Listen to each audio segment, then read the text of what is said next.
Before we get into the episode, I am thrilled to announce that the EntryMD Business School is open for enrollment. The EntryMD Business School is the only school of its kind for physicians who want to build 6, 7, and multiple 7-figure businesses. Over the last 2 years, we have had hundreds of doctors go through the school with unbelievable results. Some of them run brands, some of them run private practices, some of them are coaches, some have other kinds of service-based businesses or product-based businesses. And we've had people come in and cross the 6-figure milestone, cross the 7-figure milestone, cross the multiple 7-figure milestone. You will be in a place where you'll get the coaching, the community, the accountability that you need to thrive as an entrepreneur, especially in the times that we're in. So maybe you've been following me for a while. Maybe you've been getting so much out of the EntryMD podcast and you've been wondering, how can I work with Dr. Una and the community more? Well, this is your chance. Come join us in the EntryMD Business School. It is application only. So go to entremd.com/business to turn in your application. I cannot tell you how many doctors have made statements like this. I recovered my investment in the first week. I recovered my investment in my bank account in the first 90 days. This is the best investment I've made in myself ever. I want you to have that kind of story, not just a story of building a great business that serves a lot and earns a lot, but having a business that gives you the freedom to live life on your terms. So don't wait any longer. entremd.com/business. And now for the episode. Hi, docs. Welcome to the EntryMD podcast, where it's all about helping amazing physicians just like you embrace entrepreneurship so you can have the freedom to live life and practice medicine on your terms. I'm your host, Dr. Una. Now, today we are going to be looking at how to stop self-doubt from crippling you. The reason why I bring this up is because even as somebody who has started multiple businesses, taken multiple businesses to 7 figures, to multiple 7 figures and all of that, self-doubt is still a thing that creeps up. And so sometimes people think there's a big problem because they have doubt. But the truth of the matter is nothing could be further from the truth. This is something that's going to show up multiple times, especially if you're going to be somebody who keeps striving to be more, keep striving to do more. Every time you take on a new project is going to show up.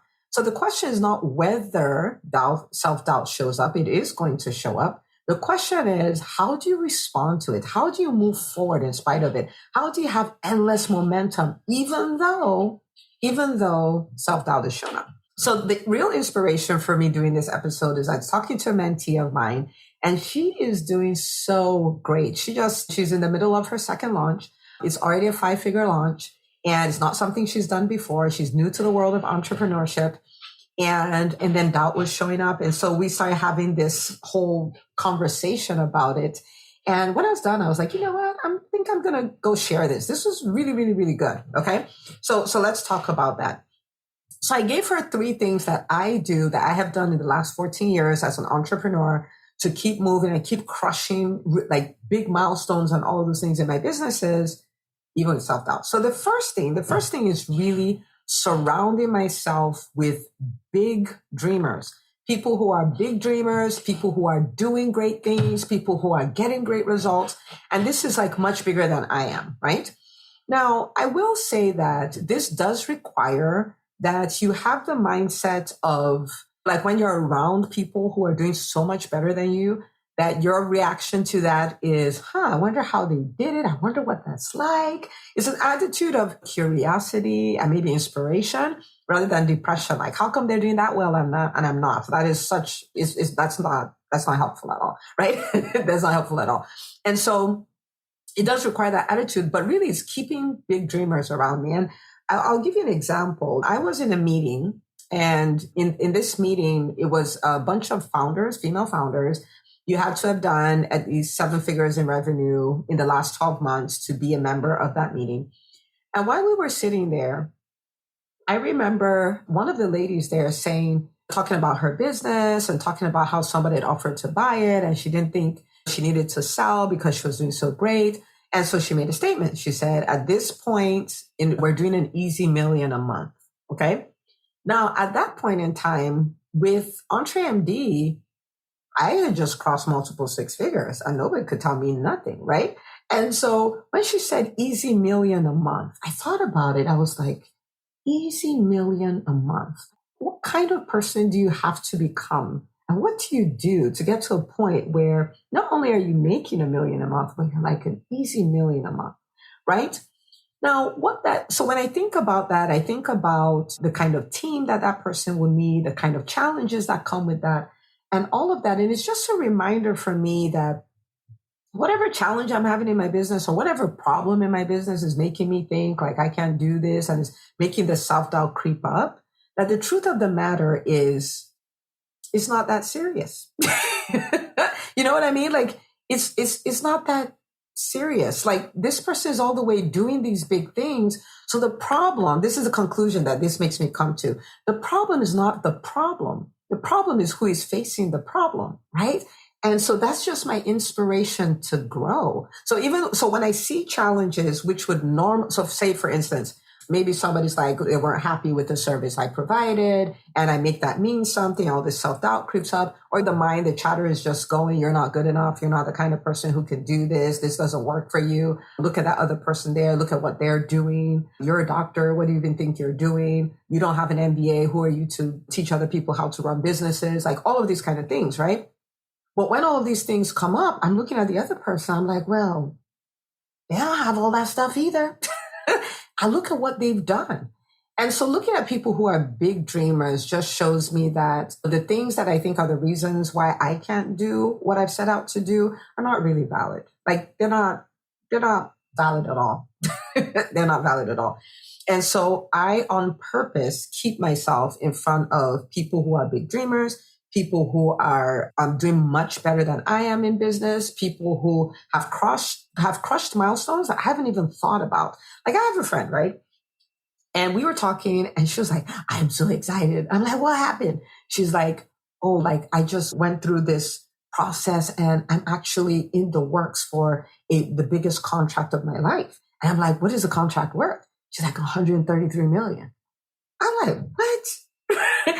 And again, it's not from this place of, oh, I suck, I'll never get there. Not that, but like curiosity, like, wait, what? And inspiration. And so it makes me go like, okay, the goal that I have, like, come on, like if you can do that, I can do this, right? And so I just keep myself in front of big people. Now, when I say big people, big dreamers.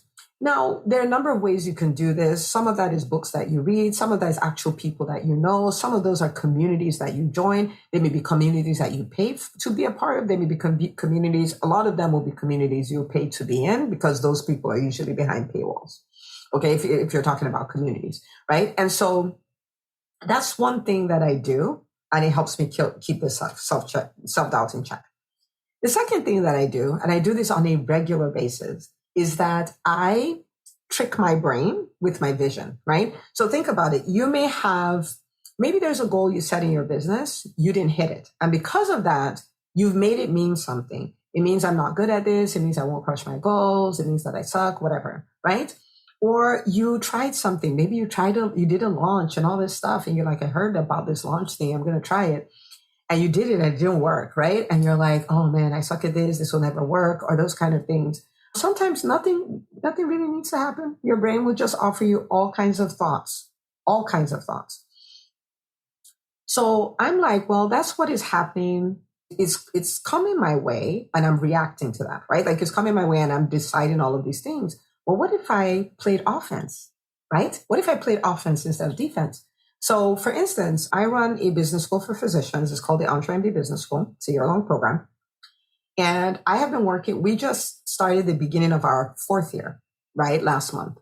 So I have been working consistently on this product, the EntryMD Business School, for 4 years. And I have choices. I can allow my mind randomly tell me all the things it wants to tell me about the school, or I can decide what my vision is and keep that vision in front of me.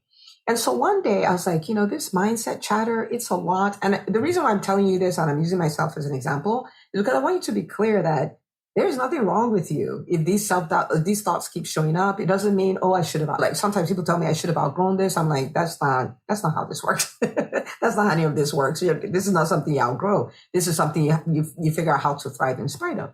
And so I was like, well, since my mind is going to do this, let me play offense. So I literally took a notebook and I wrote out my vision for the school, right? So the EntryMD Business School is the #1 business school for physicians, producing more 6, 7, and 8-figure entrepreneurs than any other business school. I talked about the 100,000 physicians that we would have helped. So I went on and on and on in detail, right? Because the mind chatter is in detail. So I did this in detail. It's 4 pages long, okay?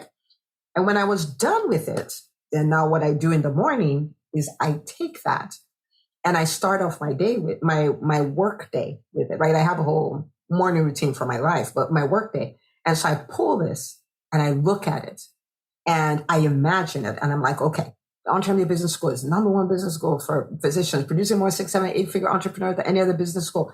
We haven't hit 8 yet. We're really close, but we haven't hit 8 yet. But still, that's my vision. I keep it in front of me. And I talk about how I'm perceived in the marketplace. I talk about how many students are in the school. And I talk about the kinds of results they're getting. I'm talking about what their lives look like because of the results that they got. And all of these things, I go on and on until I'm done with the 4 pages. And what I've done is I've created like big faith, right? As opposed to self-doubt. So that's me playing offense. I start my day that way intentionally. So that way, when the self-doubt, the more I do that, the less the self-doubt has the opportunity to stop me, right? And so that's what I do. I trick my brain with that. I do want to stop here and say this because if you're here, chances are you're an entrepreneur, right? When we say, I want to say this because a lot of times the self-doubt comes from words, right? I remember my very first 1-star review after I started my first business, which was my private practice. I was out of it for like 2 or 3 days. I was so sad. I was like, what does this mean? Do we really suck? Blah, blah, blah, blah, blah, blah, blah, blah. And if you're an entrepreneur, you're going to go through that. And, the sooner you go through that and you build your thick skin, the better. And thick skin doesn't mean you don't respond to the review and look for the validity of it and make changes in your business. It just means you don't let it make you fall apart, right?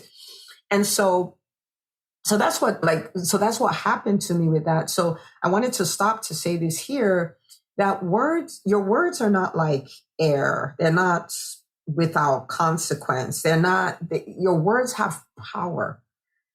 Your words really have power. And so you want to be careful because you can either empower people with your words or you can destroy people with your words.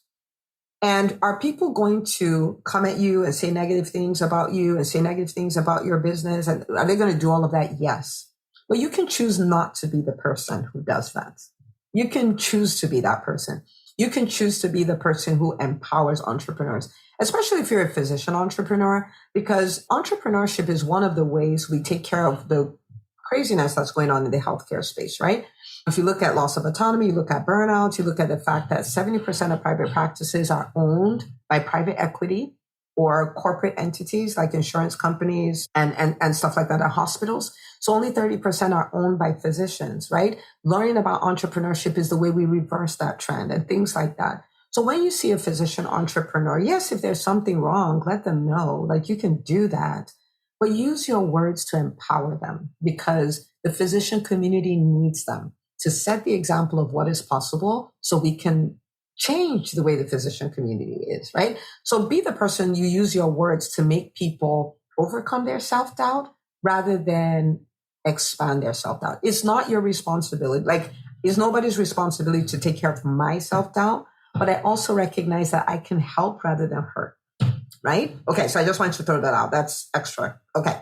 Number 3. Number 3 is the next principle. So this is what this is. At every point in time as an entrepreneur, the things that you don't know will be more than always. This is never going away. The things that you don't know will be more than the things that you do know. Okay? The things that you don't know how to do will always be more than the things that you do know how to do. Always.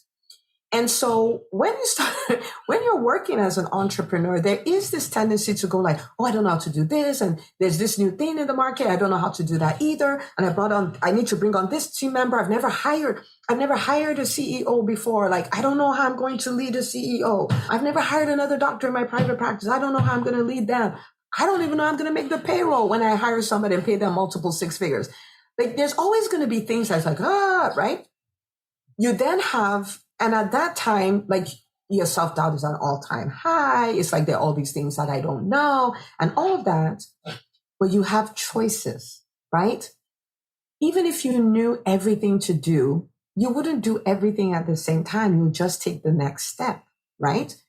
And so what I do, one of the things I do to stop self-doubt from crippling me is when it shows up and it's showing up because all these things are overwhelming and I don't know what to do, I'm like, okay, I don't know everything to do, but I always know the next step to take.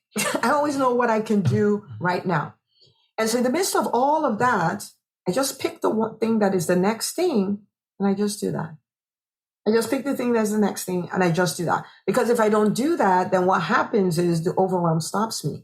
I can have all those feelings and I can feel like I don't know everything, but I can move forward. So that's what I do, right? And so what that means is as I figure it out, and I'm like, oh, this is what I need to do, or this is how that plays out. I've been moving the whole time instead of being stuck, okay? So I told her this and her words was like, yes, I got this. I'm out, right? Like she actually even heard it, got me off the phone, which is okay. I'll address it later. I'm kidding. But she was like, let's go. And so I want you to think about yourself. You may run a private practice. You may be a coach. You may be a speaker. You may host events. You may be an entrepreneur and you're building you work a job, but you're building a personal brand and you're monetizing that. One of the things that you must learn to master is self-doubt. So it's not going to go away. You are just going to learn to stop it from stopping you. So if you feel self-doubt, don't make it mean anything. It doesn't mean anything. It doesn't mean you're not growing as an entrepreneur. It doesn't mean you're not improving. There's nothing you do that'll make it go away, right? What you're going to do is stop it from stopping you. So it can stay there, but it gets to be in the passenger seat and can just sit there and do its thing. But I'm still driving this car. I'm still going where I need to go, right? So I really want you to embrace surrounding yourself with people who have done so much more than you've done. They will inspire you. They'll keep you in motion. If it is a vulnerable environment, like the way the EntryMD Business School is, they will even share their self-doubt. To hear somebody who is running a business that is valued at 200 million talk about their self-doubt really puts it in perspective. It's like, oh, apparently this is not going anywhere, right? So being in that environment, like do everything you can legally to be in environments where there are people who what they do, what they've accomplished is so much that it can almost intimidate you. That's how much it is. You want to be in those kind of environments because it stretches you, causes you to grow, and it really gets you to get out of your own way, especially if it's a vulnerable sharing environment. I want to really challenge you to take the time, document your vision, and start telling yourself that, right? So self-doubt is talking to you. You let your vision talk to you. All you have to do is put your vision on paper and give it voice, and your vision can talk to you. And may the best man win, right? And I want you to start practicing the next principle. Overwhelm is such a useless emotion. It's a useless feeling. It will stop you every time. When you feel that and it makes you feel like you start doubting yourself and all of that, just think in the middle of all of this, what is the next step? What is the thing that I can do? What is a revenue generating activity I can do right now while I figure all of this stuff out? If you do that, even on your bad days, there will be great days because you still move forward. Your business still moves forward. Maybe you still got new clients. You serve them at the highest level. You got new referral sources. So your business still moved forward, even though you felt some kind of way, right? So that's what I want you to do because we can get to this point. I got to this point 2 years ago at this point, right? I used to like the self-doubt, the fear, all those things really used to stop me. I really used to believe a lot of the stuff. And I was working really hard to make the fear and the self-doubt go away. And I had this moment where I realized the fear is not going to go away. the self-doubt is not going to go away. And so I remember I was taking a walk in my neighborhood. I remember exactly where I was. I was like, you know what? Since the fear is not going to go away, I'm just going to push you to the side. You get to be in the passenger side in this car. And I'm taking the wheel, and I'm going to go where I'm going in spite of all the stuff that you're doing. So feel free, say what you got to say, do what you have to do, but I'm going forward, right? You don't get to stop me anymore. You don't get to drive. You don't get to be in charge at all. Okay. And I want you to get to that place where you're comfortable, even though there's fear. You're comfortable, even though there's self-doubt. You've mastered this, that it doesn't really matter. I can still go forward. I can still build very successful businesses. I can help a lot of people. I can create financial freedom for me and my family, even though I feel self-doubt, even though I feel fear. Like, it's an emotion. I feel it. I'm not letting it stop me. Okay. That's my dream for you. And that can become your reality. You can start by executing these 3 strategies that I gave you. And I cannot wait to celebrate what you go on to create because of that. So if you got a lot of value from this, I want you to comment in the comment section. Let me know that it was super high value for you. And then grab the link of this, share it with another physician entrepreneur in your life. They would thank you forever. Go be the boss of self-doubt. Hey, if you love listening to the EntryMD podcast, I want to invite you to join EntryMD On Demand. It is my signature subscription program that gives you access to a library of business courses designed to help you do one thing as a physician entrepreneur, and that is to thrive. Just head out to EntryMD.com/on-demand, and I'd love to have you join us. See you on the inside.